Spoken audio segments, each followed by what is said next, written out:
Stone से अपने आप को बचाएंगे कैसे। और पहले नंबर पे ये है कि पानी का बहुत ज़्यादा इस्तेमाल करें, सादा पानी इस्तेमाल करें।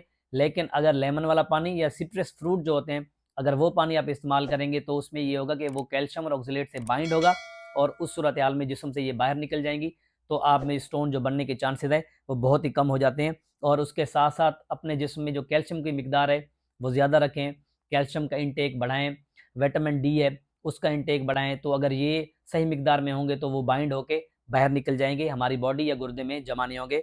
और तीसरे नंबर के ऊपर है कि साल्ट का इस्तेमाल कम करें और जो साल्ट वाली प्रोडक्ट्स हैं, चिप्स हैं, सिलेंटी है, इनका इस्तेमाल कम करें।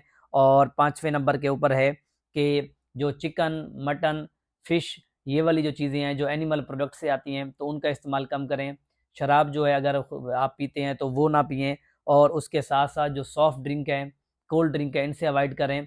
और अगर आपको पेशाब का रिकरेंट इन्फेक्शन होता है तो कोशिश करें